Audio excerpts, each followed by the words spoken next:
Hello, everybody, and welcome to our What's New in Revit 2024 webinar.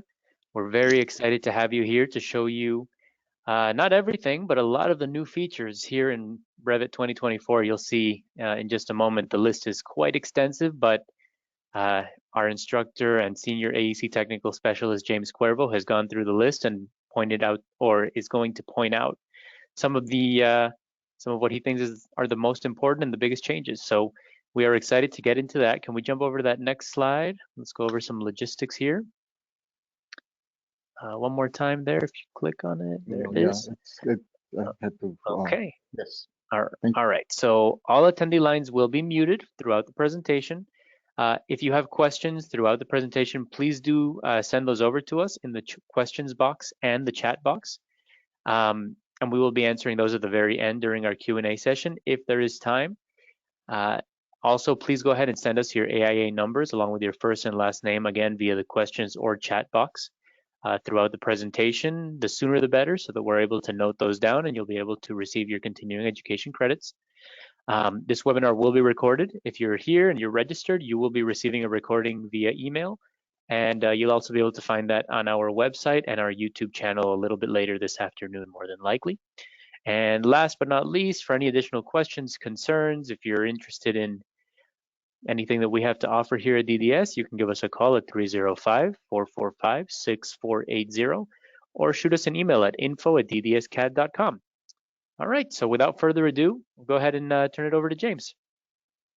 Thank you very much, Alan, for the wonderful intro. And actually, you're absolutely correct, Alan, in your statement. It's quite huge. There is a lot of things that are being brought about into Revit 2024 new edition. It's just too many to actually get into all of them. So we picked a few that are kind of more interesting.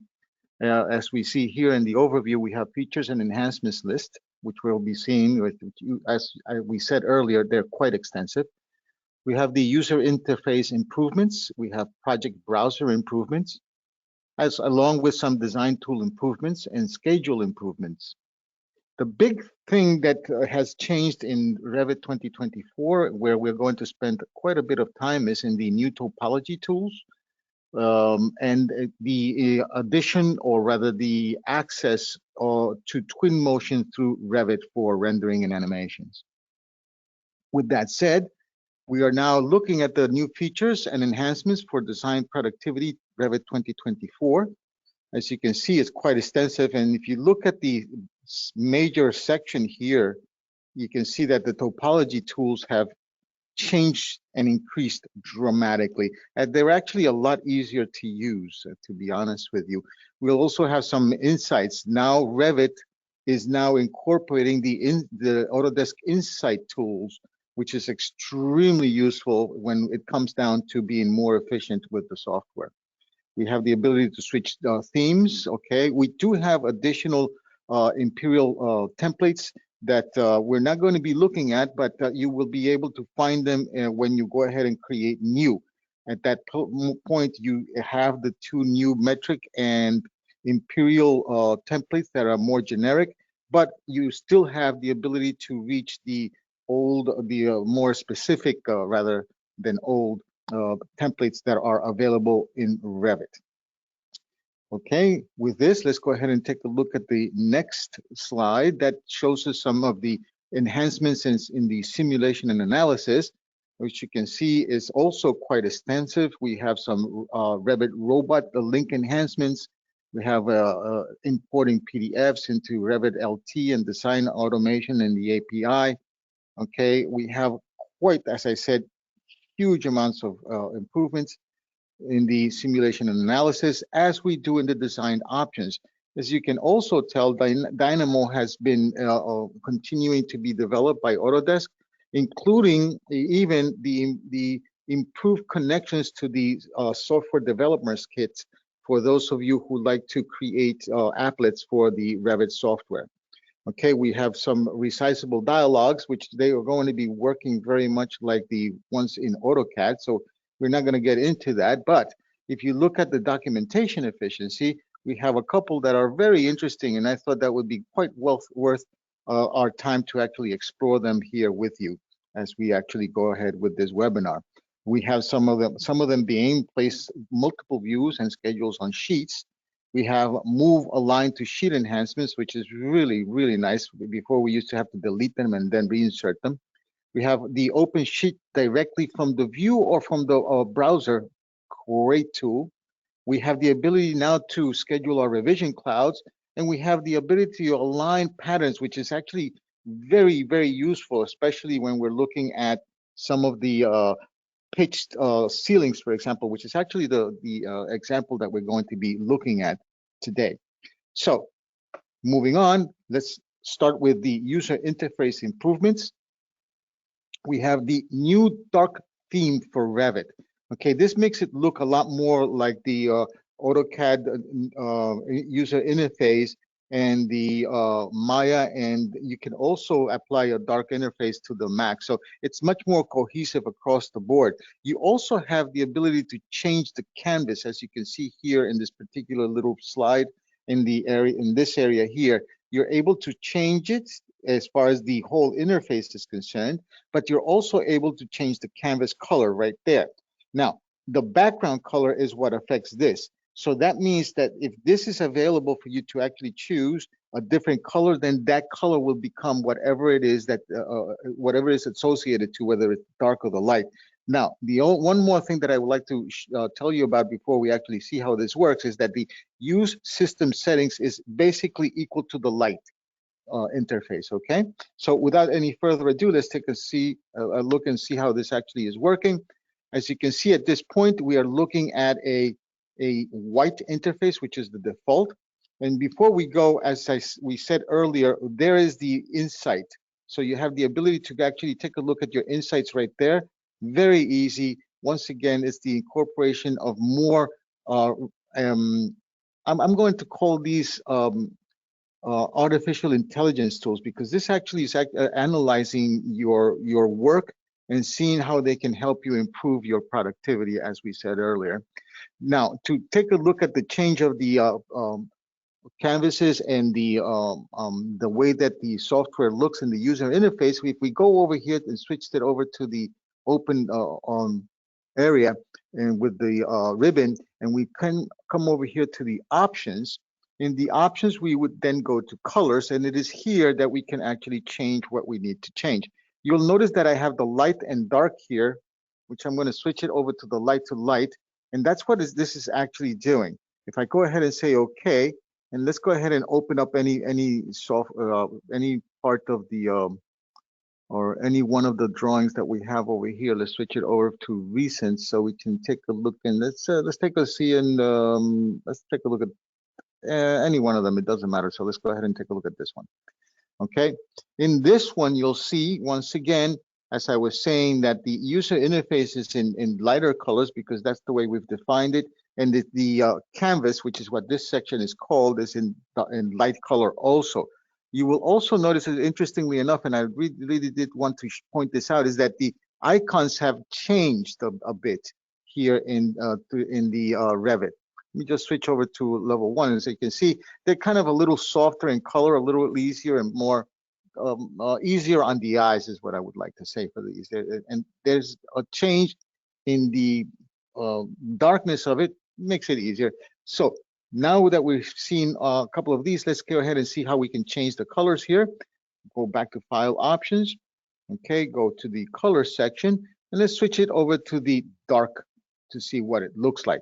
In order for it to be invoked, we need to say OK, and there it is. Beautiful looking interface right now with this nice dark background, which is more equivalent to what the AutoCAD actually looks like nowadays.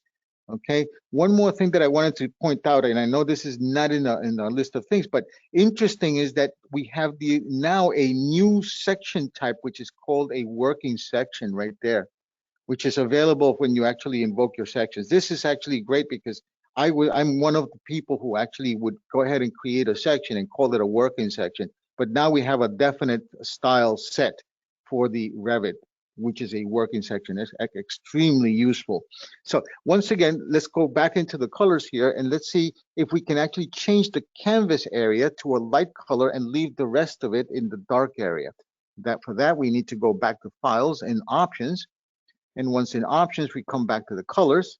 And what we need to change is the canvas color. If we wanted to change it to a different color, we could go in here. Rather than do that, I'd rather just go ahead and switch it to the light color and say okay to that. And once again, we have our beautiful little view in white background rather than black background. So in that, we see the changes of color for the user interface. Following this, we have modernized project browsers with use search engine.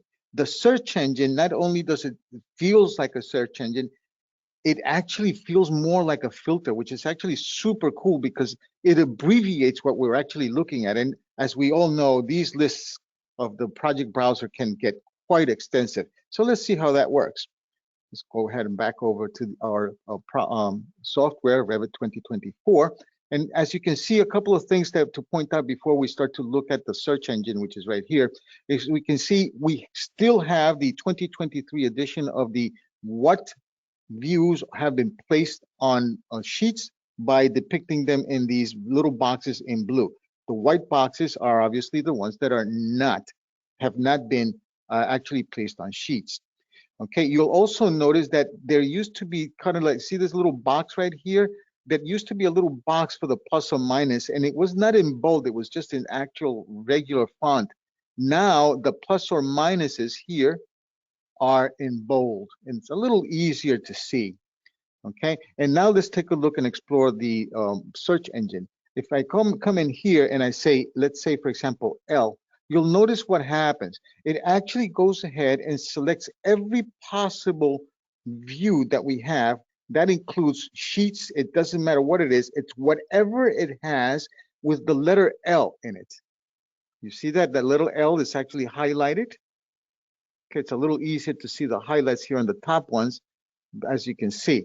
So can we actually make it a little bit more precise as far as the search is concerned? Absolutely. Let's go ahead and say ARC, and look what happens. Just like I told you, it almost becomes like a filter. In fact, I consider this a filter no matter what, because it actually shows me only those objects that have the ARC, which makes this a lot easier for us to navigate, especially as we stated before, these lists can be quite extensive. Moving forward, we also have some project browser improvements, okay, which is the multiple views and schedules that we can actually now add simultaneously. Not only do we have the ability to select them from the project browser, but we also have a new little button or icon that we can see in Sheets composition. This particular one will give you this dialog box, which only depicts those views that are available. So in this particular dialog box, by using this, you won't have to guesstimate which one of these are being used already in Sheets. Now, there is something that I want to show you that will illustrate the important reasons for this little button, and that is what happens when we have turned off this little advice or little box that explains to us that those particular views have been placed on Sheets. Let's see how that works. Okay, in here, as we can see, we have some that are in blue and some that are not in blue, which are the whites. What happens if these are off? Just like this, we have no idea where these particular views are. I mean, yes, we do.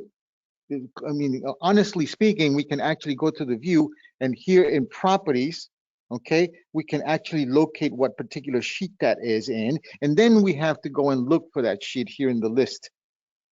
A bit problematic, I think. So this is going to be a little bit difficult, and we actually have a new tool that actually allows us, as we said earlier, to actually not only not have to go searching for the particular view or sheet that the view is on. We can just do it directly from either the browser or from the view, from the actual view itself. But right now we are exploring onto how to actually go ahead and place this on sheets. This is the way we do it. Let's go ahead and see this architectural schedule one.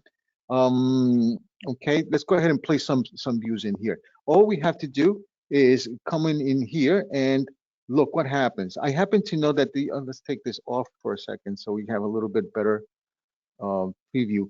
This we happen to know that this one is on a sheet and this one's not.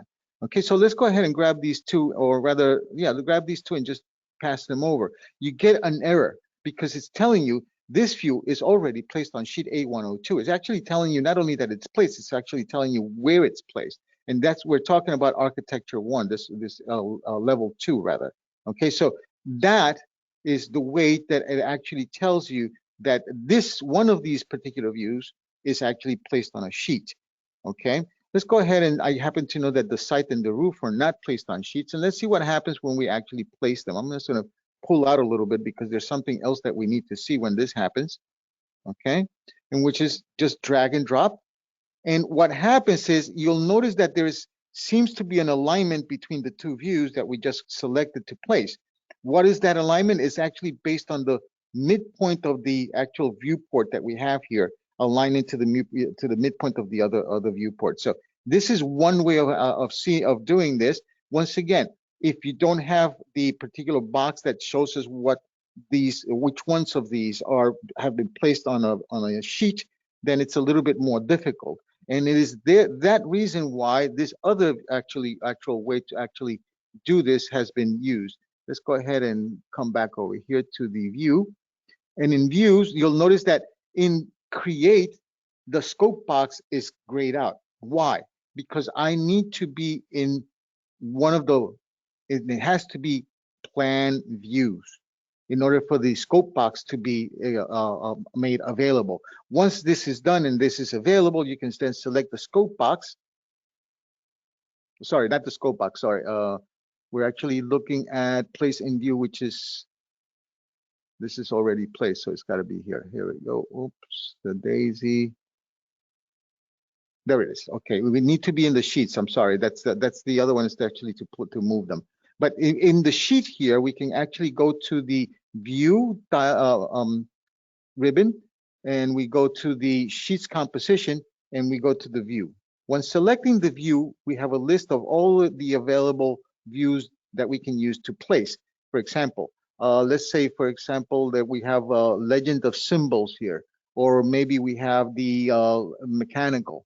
Okay, by selecting multiples from this list here, we can say okay, and it automatically, once again, allows you to place multiple, and as we can see, once again, the alignment is based on the midpoint of the view itself. Okay, so with that, we have now seen multiple views placed on sheets. Moving forward now, we also have open the sheet directly from the view or from the project browser. What does that mean? It means that now we can be in a view here, example, and we can right click on it and it will go to go open sheets right there. Okay, so this will automatically take you to the sheet, or you can actually come over here to one of these, okay, and do the same thing. But you can also double click on the view, right click on the view itself in the canvas area, and once again you have open sheet right there, and it opens up the sheet immediately. Super easy, very useful for productivity, especially it allows us not to have to go looking for the particular sheet that we're actually have in question at that point. Moving forward, we have move align to enhance to sheets. This is actually extremely useful because it, as I said earlier, it allows us not to have to delete a view from a sheet and then place it on a new one. Let's see how that works. Let's say, for example, that we want to grab this particular view right here, and let's go ahead and open up on one view that doesn't have any views in it. This one, perfect. The A30 architectural building sections. We're going to use this as an example. I know it's not supposed to be the sheet that this goes on, but it serves as the ability for us to be able to see how this actually works. So let's go back to the north view right here, and we can actually come over to the views here, right click on it and say move aligned to sheets. Okay, when we do that, I want you to actually see where this actual sheet is set. So let's open the sheet for the elevation here, which is A201. Okay, so we're actually going to transfer it from here over to A301, and it's going to be aligned exactly where it's supposed to be. So let's go ahead and let's close some of these other ones so we can then see how this actually works with both views opened. And let's go ahead and tile them ZA for zoom all. Okay, and let's go ahead and come over here, right click and say move align to sheet.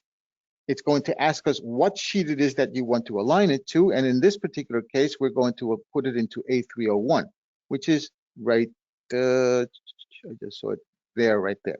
So when we say okay, watch what happens. Super cool, isn't it? Right away, moves it right over, and we can switch it right back this way. Not only do we have to do it, or not only can we do it from the browser, but we can also do it from the view itself. Okay, and that one's going to be 201 and okay, and there it is exactly. I mean, it's so exact that even the revision cloud that we've got here has been aligned to where it's supposed to be in this particular case. Let's move forward now and take a look at some design tool improvements, such as we have height parameters in scope boxes. Now, the height parameters in scope boxes is a really good tool. It's really great, but the name is actually telling you it's restrictions. By that I mean is it's talking about the height of the scope box. It's not the depth of the scope box. So where you place the scope box is very important also. Okay, so let's see how that's actually working. Let's go ahead back over here and close this one here. Let's go back to architecture. Okay, and this, oops, I closed it. So let's go ahead and double click, open it again, close this view here. Okay, and let's go ahead and place the scope box in here. Okay, so for that, we obviously need to be in the plan view, because if I'm actually in any other kind of view, it won't work. The create scope box is now open. So let's go ahead and open that. And let's see in the properties, it's giving you a new parameter for height. Okay, now I was going to place it in level 1, but I want to place it in level 2 because I want to illustrate this little thing that you need to be aware of. Okay, so let's go back to the scope box and we'll say that maybe the stairs need to change. Remember, the scope is 40, the height of the scope box is 40 feet. It says so right there. So let's go ahead and place it. Okay, and we can switch that. But let's take a look at this in the perspective view front so we can see what's going on. There's my front view. Notice that I placed it on level 1. That's where the bottom of the scope box is. If I actually select the scope box and change the value here to 60 feet, for example, and say apply to it, look what happens. It grows. It doesn't go up. I mean, it doesn't go down. It goes up. That means that if you want your scope box to be deeper, you need to still go to the grips and pull them down. You'll notice that by pulling them down, obviously it's the height of the box from wherever the bottom of the box is. In this case, it's 84. We can actually then go ahead and move it back to a more exact number and adjust accordingly. And so with that, we have seen the new advantage of using the scope box with the height parameter controls in it. Moving forward, we have the align on patterns on hatches, and this one is really cool. Let's see with what we've prepared for you. And what we have prepared for you is, let's close all of these and then close here. Save changes to this puppy no for now, and let's see. Let's go ahead and say open then, and we're looking at the other sections in a moment. Okay, go ahead and back here. We were looking at parameter shape. Okay, this is just kind of lost myself there for a second. I beg your indulgences. And it's this one, the one that I'm looking for. Great. Okay, so now let's take a look and see what's happening. You'll notice that there's several hatches in here. These are actually all ceiling hatches. for a 2x2 AC acoustical ceiling tile. Okay, I want to actually show you what the actual section looks like. Okay, and so you can see a lot of these, or rather all of them, actually have been placed with a pitch on them. And so it becomes very difficult to align them in here. But luckily, okay, we have in the modify tools, alignment, okay, we have the improvement of the added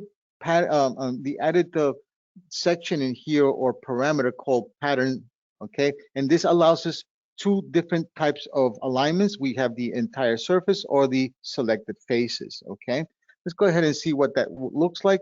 You can say that we're going to align to this section in here, okay, and then we are going to use this line there, and it automatically aligns it. You'll notice that you'll have to do double alignment depending on the amount of actual directions of the hatch that you've got, okay, and it's going to be probably chose something a little bit differently, but there it is. And let's go ahead and switch it again. And this, it's a little bit more cumbersome, as you can see, with the selected faces.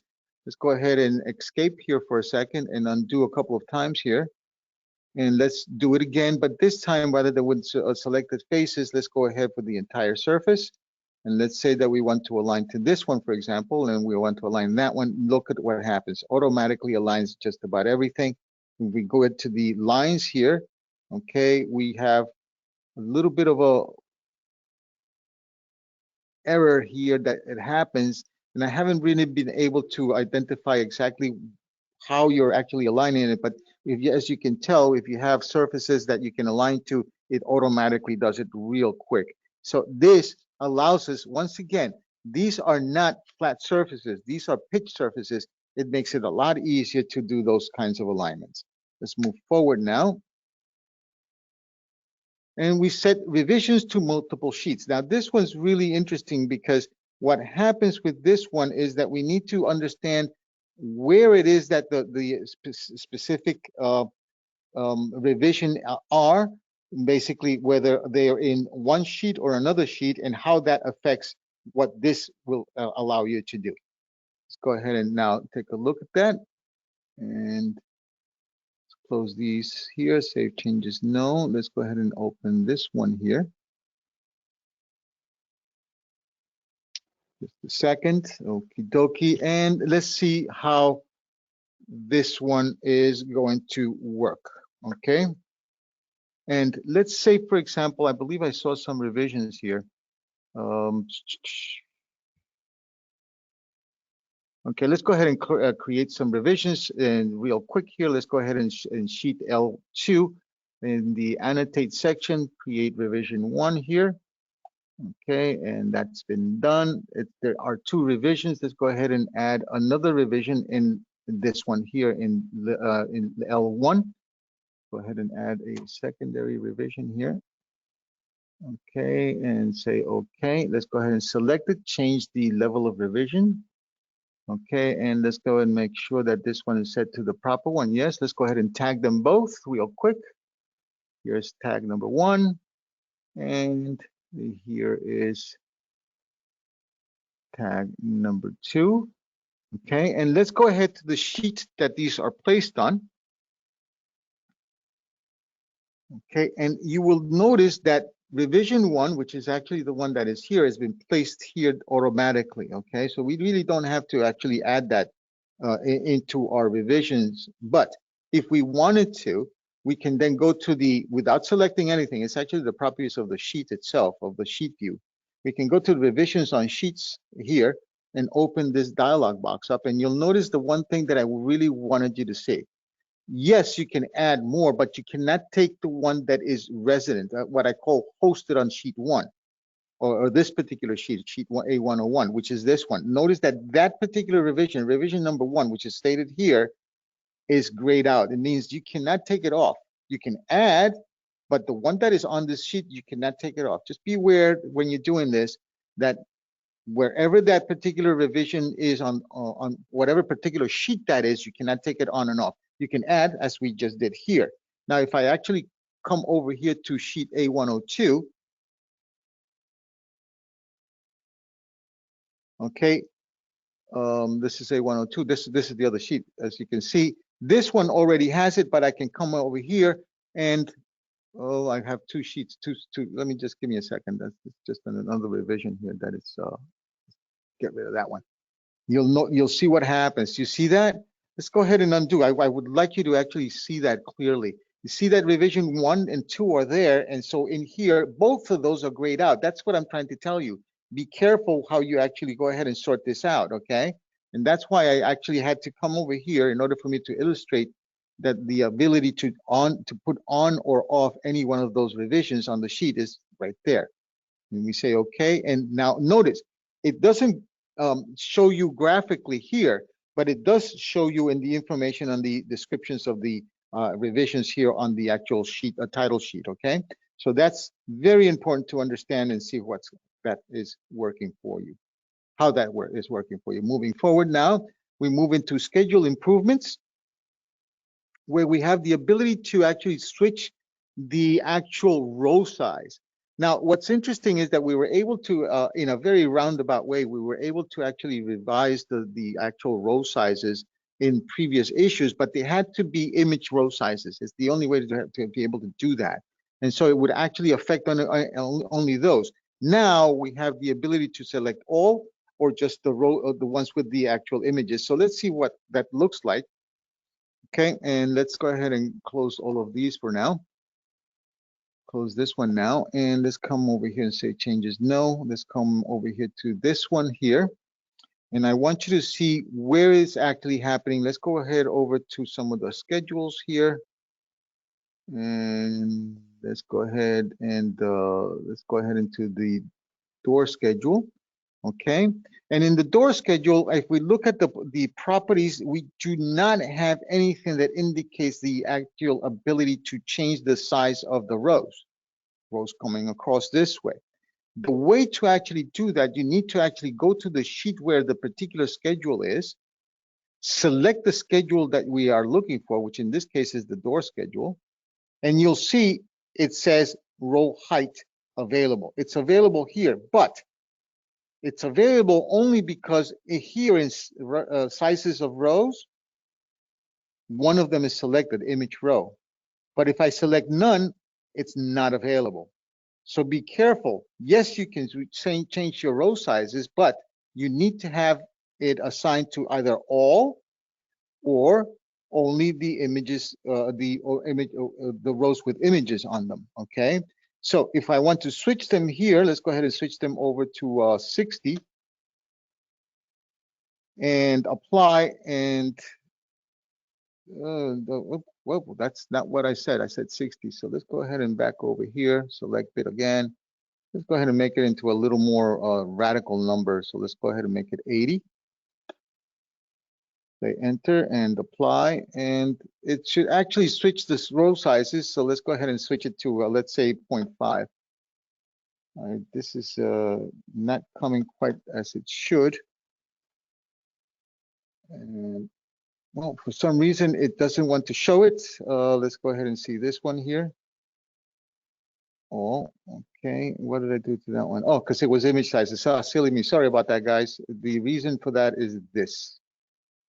There we go. Okay, so in here, we can then see 49 over 256, which is the original size. Okay, 49. Okay, obviously we're having a little bit of difficulties here. This 256 inch. And then we say apply, and it's back to the normal size. Okay, so we are able once again to be able to do that. And once again, be sure that you understand which one of these you're selecting. You don't want to go into the little very embarrassing situation where it's not changing. It's because I had it in the wrong sense, on the wrong selection. So please remember, if you want to change all of them, it needs to be all. Otherwise, it's just going to be the image rows or none at all. Moving on. We also have some schedule revision clouds, which is really, really cool. Let's go ahead and see how that's done real fast. And let's move over here again. And that we do have some revisions, I believe.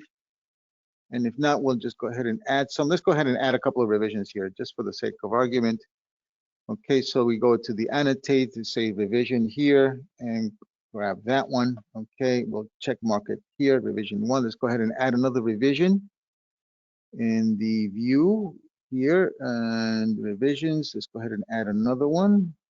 And right here, let's go ahead and add a secondary revision. Let's say, for example, that we switch this one over here.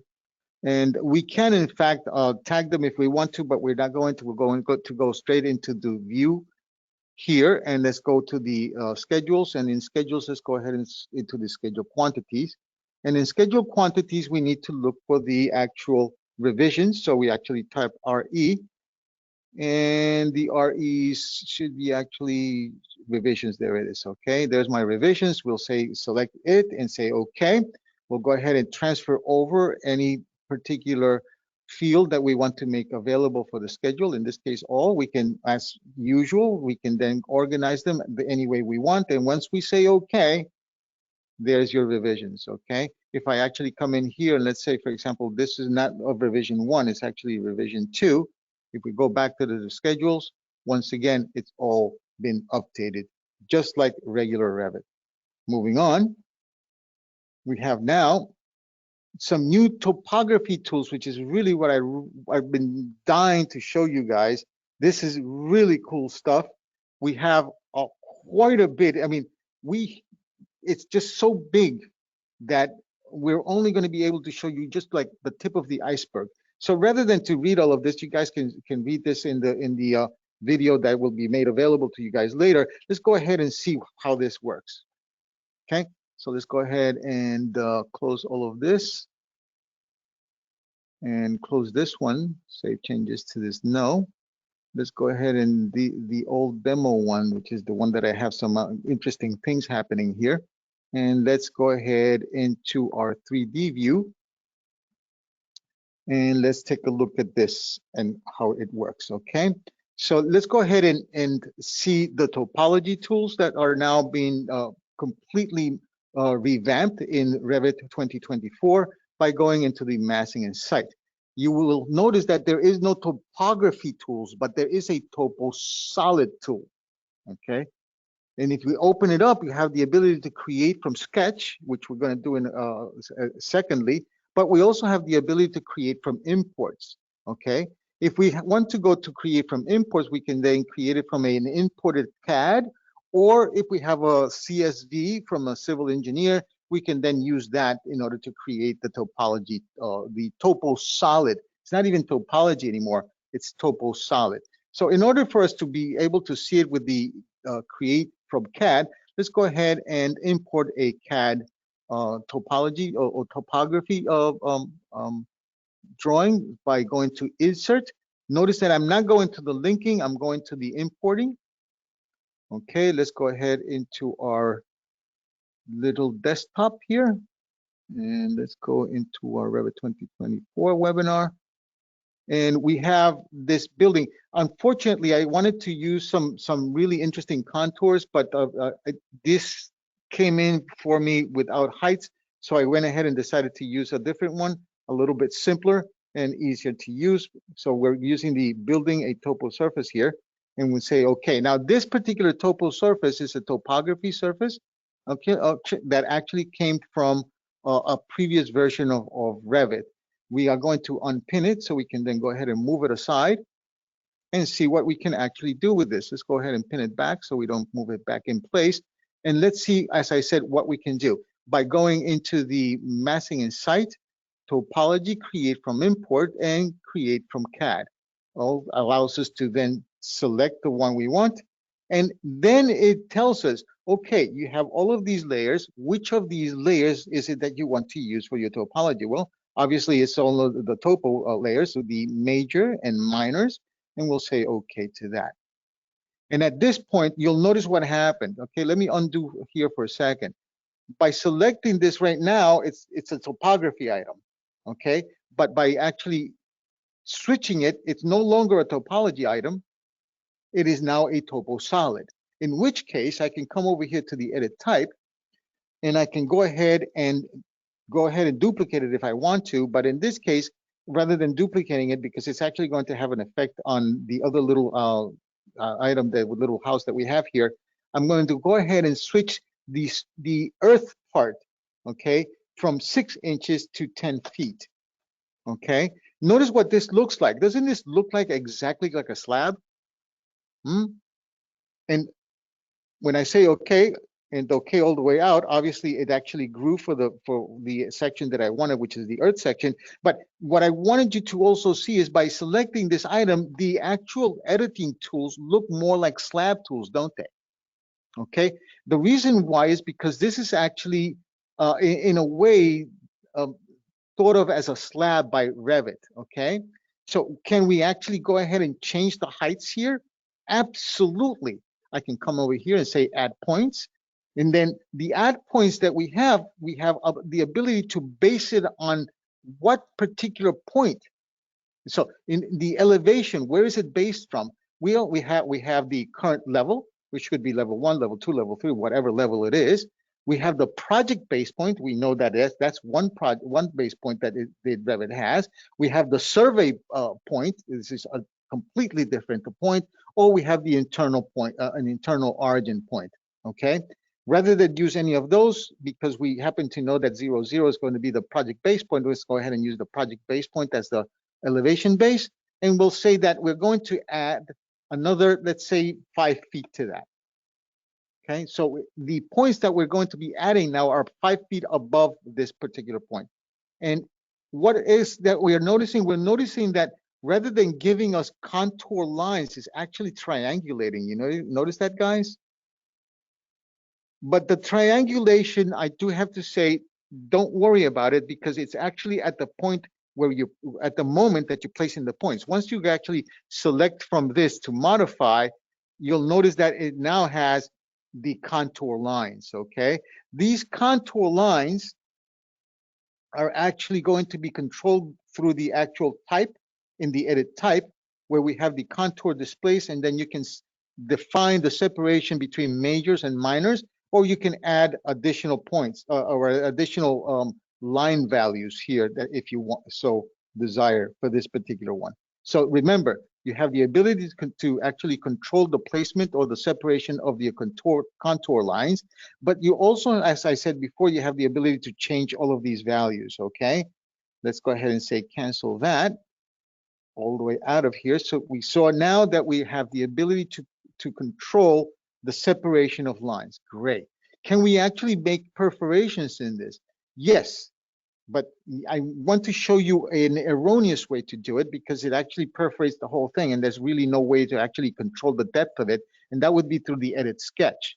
Okay, we know that if we create an edit sketch and we create a shape inside of it, just like any slab type object would do, it would create a perforation. Okay, just like that. As you can see, there's no real way of actually us telling how deep this is, because it actually goes through the whole thing. You just created a hole on the actual terrain. Let's switch this. This is a little hard to see, so let's go ahead and switch this over to contrasting lines. It's a little bit easier to see. There are your contour lines. So this is the perforation that we made. Are there any better ways to actually doing that? Yes, there actually is. Let's go ahead into architecture first, and let's go into the component section and model in place. Okay, we'll go ahead and make sure that this is assigned to topology, so TOPO. And we have the topography, which is the old versions, and we also have the topo solids. We select the topo solids, which is the one that we want to actually go ahead and have an effect on, and we'll say okay.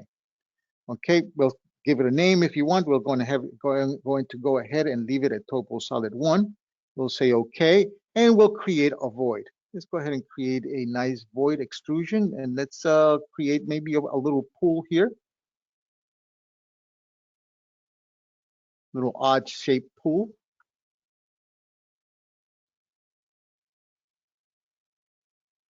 And there's our pool, and there it is. And at this point, nothing's been done. Nothing's happening. As a matter of fact, it doesn't even look like it's actually going in, as you can tell with this line right here. That's because we would need to then pull the bottom section out. Still, nothing is happening because not only do you have to actually make sure that this particular shape is actually intruding into the topo solid, but you actually have to cut it using this particular tools right here, which we can open and say cut geometry.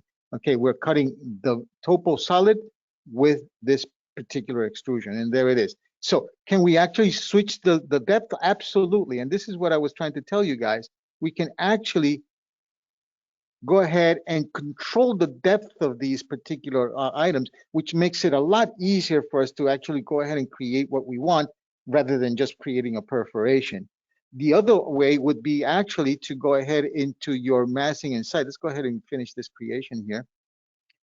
Excuse me. Would be to actually go to the massing and site and create an additional massing using the in-place mass, and then you can create your other shapes. Okay. Can you actually go ahead and create one just from a sketch? Absolutely. Let's go ahead and get rid of this section in here.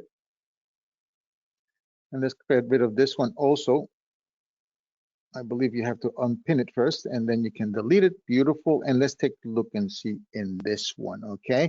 Can we actually go ahead and create some berms in here? Absolutely. The way to do that would be to actually go ahead and select your particular piece, add points.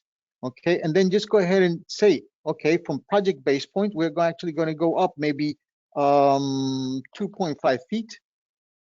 And we'll go ahead and place them at the edge here.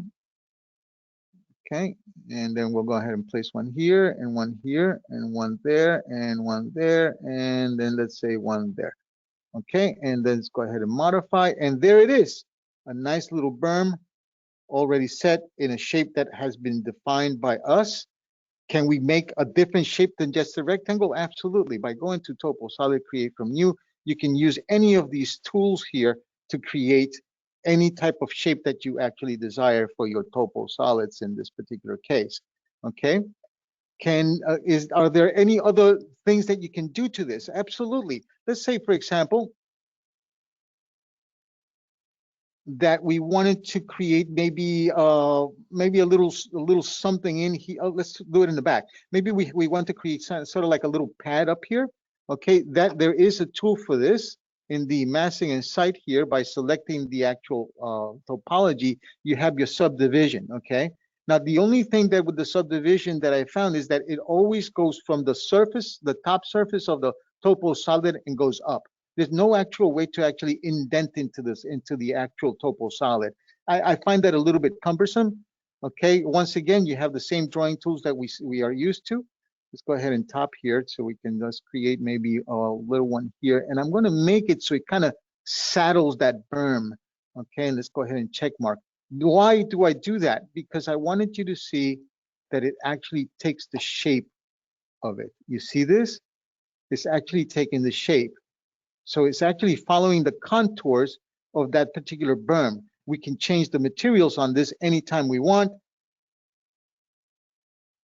by just switching over to concrete if you so want.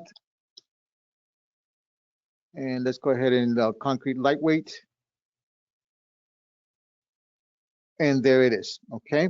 So with this, we have seen that you not only have the ability to go ahead and create a object from scratch, any shape you want, but you can also import them. You can modify them, not only import them as a CAD, but also as an Excel spreadsheet for points that have been derived from a Civil 3D topology session. Okay, with that, let's go ahead and move forward and see one more thing that we have to show you,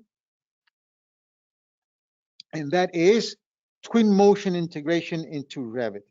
I'm very excited about this one because, I mean, I will only let the software talk to you about it. It's really an amazing little tool. You have the ability to open up a twin motion session right from Revit. You can synchronize it because they're linked. There is a myriad of tools that you can use, but rather than actually talking too much about it, I'd rather, as usual, show you and talk to you about it. Okay, let's go ahead and you need to, by the way, in order to I'll open up a twin motion file, or rather session, you need to be in a 3D perspective. It could be a camera shot, or it could be a 3D. Either one, but you cannot be in a 2D view because it just won't do it. Okay, so in order to do that, we need to then go to the Views tab. And in the Views tab, you will notice on the presentation, the twin motion icon, which if you open it, you have the ability to open up a twin motion session. Okay, it's right now opening it up. I'd like to actually go ahead and collapse everything by material. And the reason for that is because I already defined my materials to be specific in Revit. So rather than to actually go ahead and rename a whole bunch of materials or come in with a bazillion and one pieces, this is going to break it down to a much more manageable amount of objects by materials, of course. And I'll go ahead and say, okay. It's going to go ahead and open it up. Give me a second. Let me go ahead and get rid of some of these things that are superfluous, such as that item. And in this case, this is what you get straight out of the box, or rather straight out of Revit. Okay, can we do anything to this? Absolutely, we can do so much, so much. For example, let's go ahead and add some trees here. Okay, I happen to like the Japanese cedars, and I want you to take a look. 1-seater, 2-seater, 3-seater, 4-seater. They don't all look the same because there is a randomness about how twin motion actually adds foliage into your software, into your actual scene. Can you add more things? Okay, let's say, for example, I don't particularly like the grass here. Can we actually change that grass? Yes, we can change the grass. A lot of people would think, well, we could do that by changing the material. It goes way beyond that. Watch this. This is really incredible. I'm going to go back to the library here, switch the tools that are being represented for me into the foliage. I will go into foliage and select paint. Okay, so with that, I'm going to go over here to the grass and I'm going to select this a little bit burnt out grass and maybe this one that looks nice and rich and green. Okay, and we're going to say that of the long grass, we don't want that to be too dense, so let's go ahead and push it down. But on the lawn one, we want a lot of density, a lot more greener than usual. Let's push it up to 92. Okay, now let's go ahead and to select nothing, select the paint tool, and this diameter is kind of big, but let's go ahead and use it in here. Okay, that looks rather nice. Can we make that diameter smaller, maybe to get into the more difficult to reach areas? Absolutely.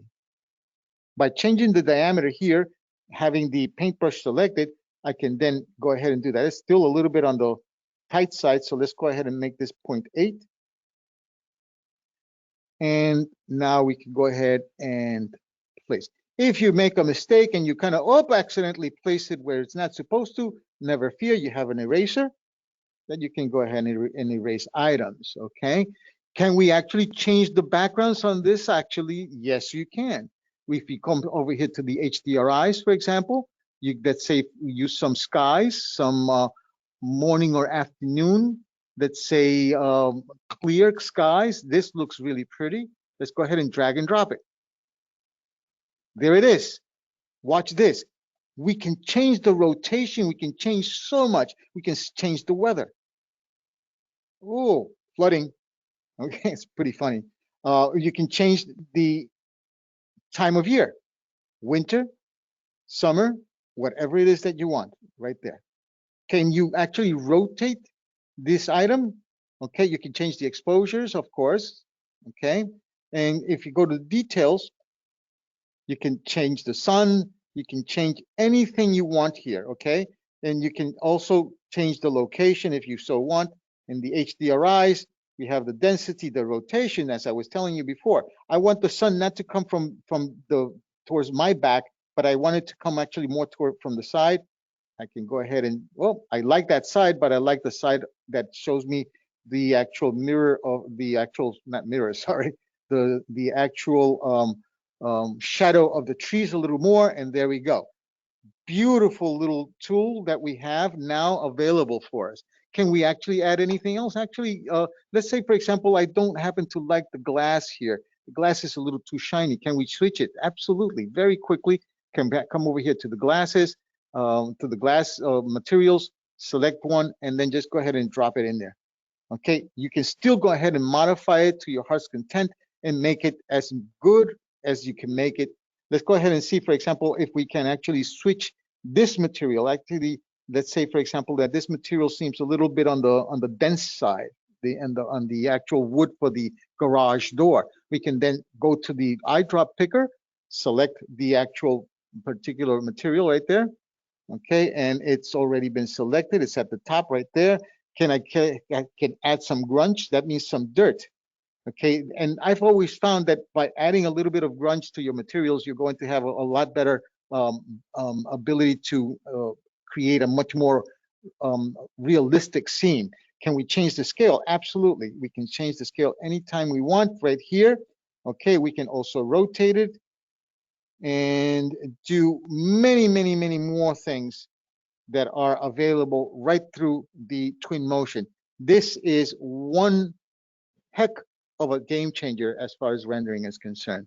So with this, we have now come to the end of our demonstrations. We are going to now move over to questions and answers, which is proctored by Alan. Alan, take it away, my friend. Okay, great job. All right, lots of really, really cool stuff that we're seeing here. I just did want to do a quick little reminder. I know we're getting to the top of the hour here. If any of you need to drop off, as I mentioned, this is being recorded and will be emailed to you. But if a couple of you want to stick around, questions and things like that, I do see some questions here. We'll go ahead and run through those.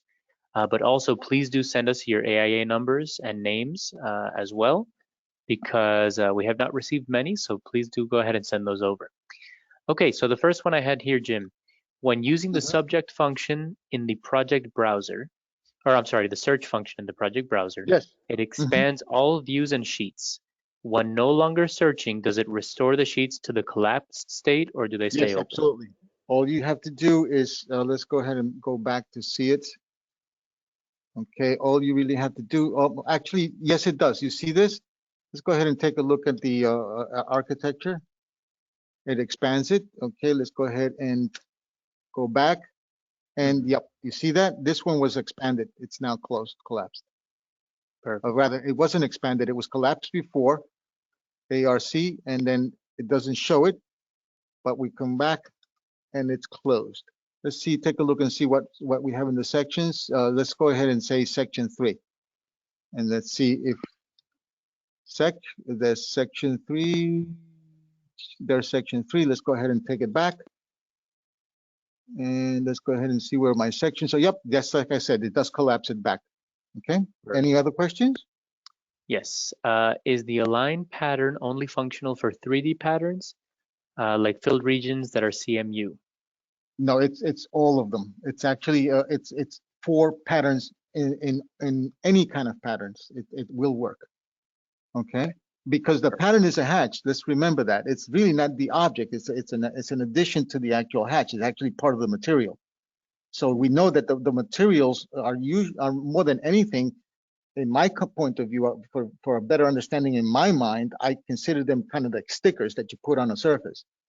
Okay, the surface has no material. Basically, we're looking at something that is, let's call it for the sake of argument, plastic. So what you're coming over is with a photograph or with a hatch in any case, and you kind of layering on top of that, so it makes it look like what it's supposed to. But it's not that the geometry is actually bricks or anything. It's just it's an addition. So it would be yes. Okay, perfect. Are we able to merge columns vertically yet? Yes, you can actually merge columns vertically by using the, let's see if I can actually do that real quick. Schedules right here, okay. We should be able to do that. And then there's your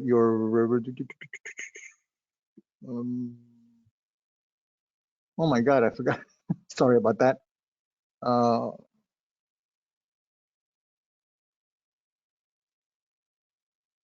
I know that you'd come in here and you come across, come on.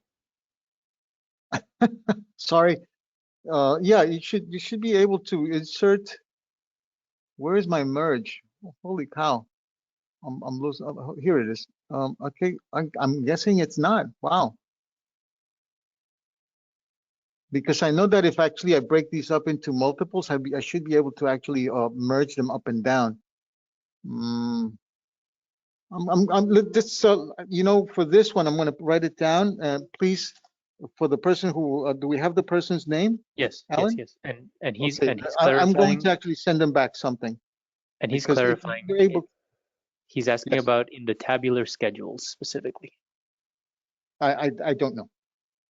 Okay. The All answer right, to that is I don't know. I have to. we'll look into that one then. Not a problem. Yes. Okay. Next one here. Let's see. Okay, hello. Do we have the ability to add a surface pattern to the topo solid? Surface patterns that are visible in the plans.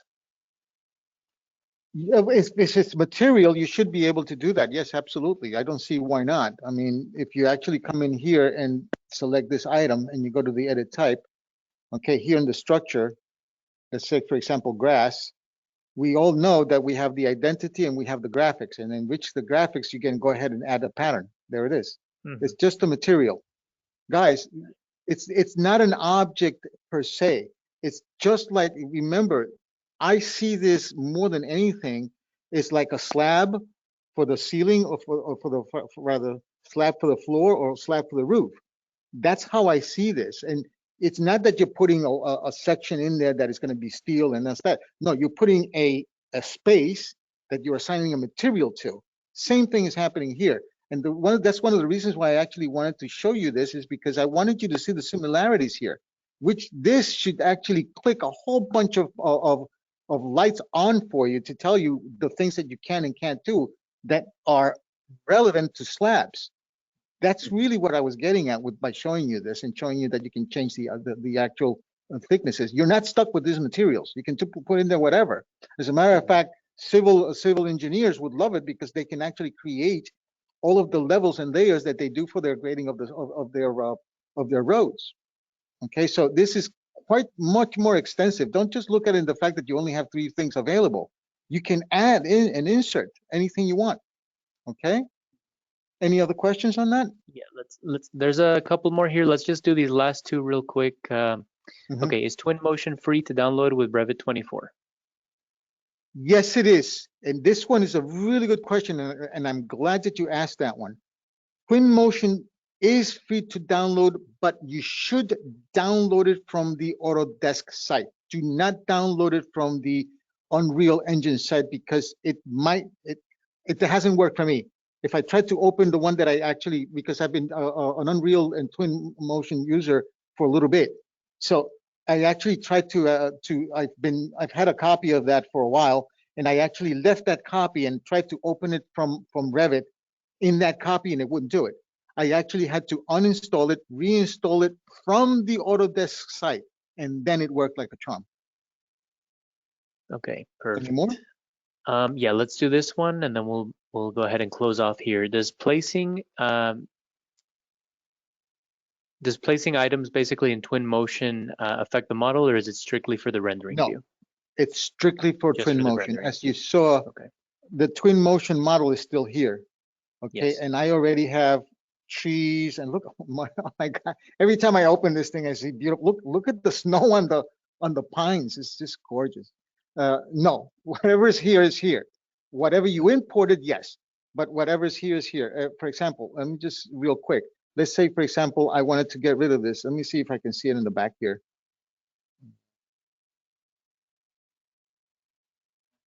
Yeah, there it is. Right. You see it right there? So let's see that we want to get rid of that. Okay, so we come over here, we select that puppy and we hit the delete key. We come over here and we say synchronize, and that should actually update it. There it is, it's gone. No more. All right. And actually, just to prove it, we have to cut it off, Jim, I think, because we're okay, guys. Well, we're a little yes, over time. The answer is yes. Let's jump back to the PowerPoint.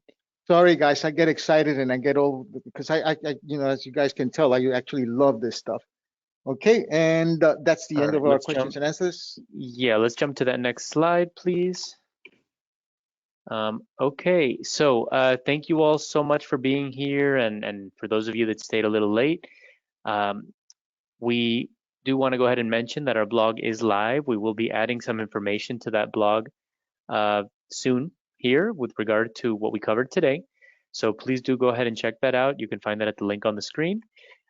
We do have our Revit Essentials classes monthly. If you're interested in those, please do reach out to us for that as well.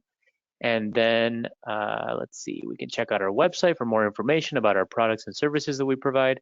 And for those of you maybe that had additional questions, I know there's one more of you who sent me your email. Thank you for that. We'll go ahead and reach back out to you. But anybody else with any other questions, please go ahead and email us at info@dbscad.com or give us a call at 305-445-6480. Okay, thank you all for being here. Have a great rest of your day. Thank you very much. You all have a great day. Be safe, stay healthy, guys. Till the next one.